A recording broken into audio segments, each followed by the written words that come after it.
Shalom, selamat pagi Bapak Ibu yang dikasihi Tuhan. Pada pagi hari ini mari kita berdoa sebelum mendengarkan perenungan. Selamat pagi Bapak, terima kasih atas anugerah besar yang masih kami rasakan pagi hari ini.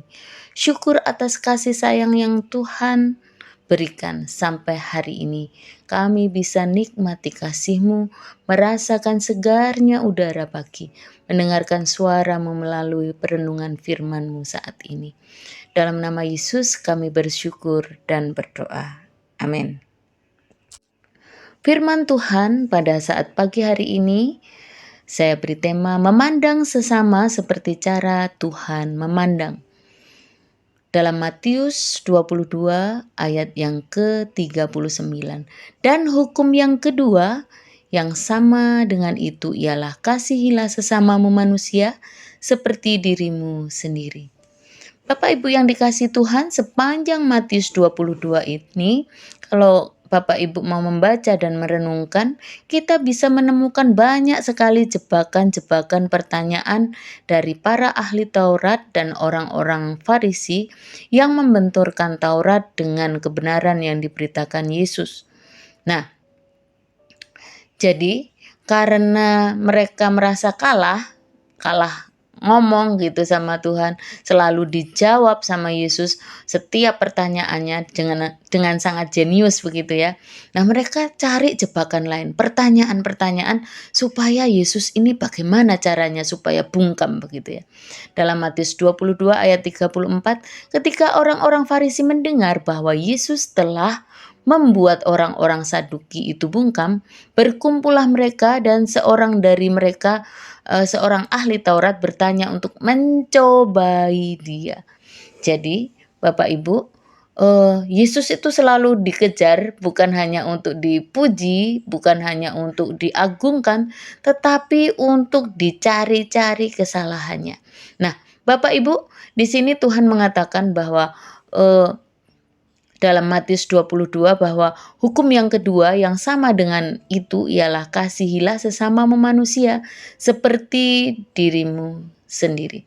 Nah, ada dua hal yang perlu kita pelajari dari pasal 22 ini, bahwa ayat ini merupakan bagian dari percakapan Yesus dengan seorang ahli Taurat, di mana Yesus merangkum sebenarnya 10 hukum Taurat itu isinya apa sih intinya. Tuhan mengatakan ada 2 perintah utama. Wis kamu gak usah pusing, gak usah banyak-banyak. Dari 10 itu sebenarnya ada 2.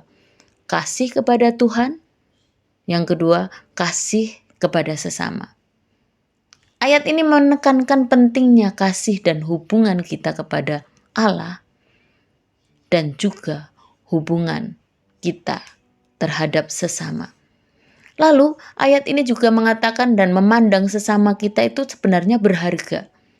Berarti mengakui bahwa setiap individu yang diciptakan oleh Tuhan itu diciptakan menurut gambar dan rupa Allah, sehingga memiliki nilai yang tidak terhingga, yang luar biasa, yang mulia.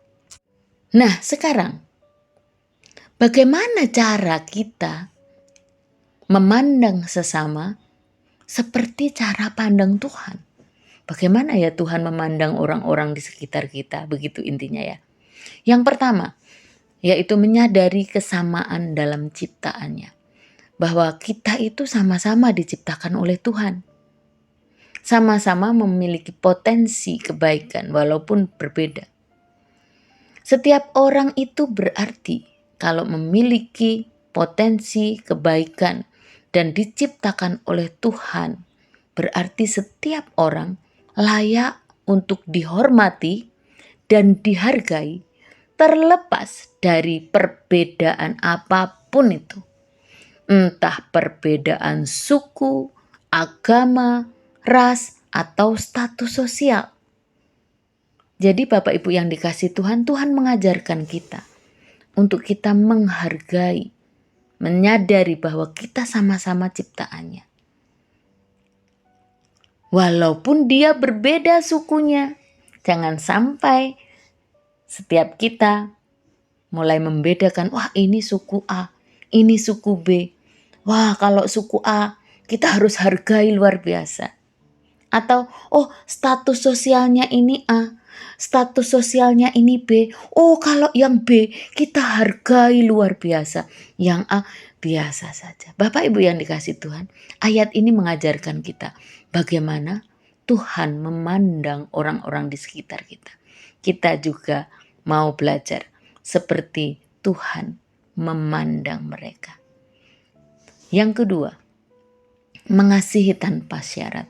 Kasihilah sesamamu seperti diri sendiri. Berarti siapa dulu yang dikasih? Harus diri sendiri. Kalau kita tidak mengasihi diri sendiri, bagaimana kita mengaplikasikan kepada orang lain? Jangan terbalik ya. Kasihilah sesama seperti, berarti seperti itu yang dicontoh adalah siapa? Seperti diri kita sendiri. Kalau kita setiap hari kasih makan diri kita, kasih sesuatu yang terbaik, kasih sesuatu yang luar biasa untuk diri kita, nah maka kita juga bisa lakukan itu untuk orang lain sesuai dengan kadarnya, tanpa mengharapkan imbalan atau pamrih, sehingga kita bisa melayani orang lain dengan tulus, mengasihi dengan tanpa syarat. Oh kalau misalnya dia nggak bisa membalas aku, ya udah nggak usah dikasih. Kalau dia seandainya aku mau memberi es misalnya ya, yang ringan-ringan saja, kira-kira dia bisa membalas enggak ya? Nah, kasih yang tanpa syarat bukan seperti itu.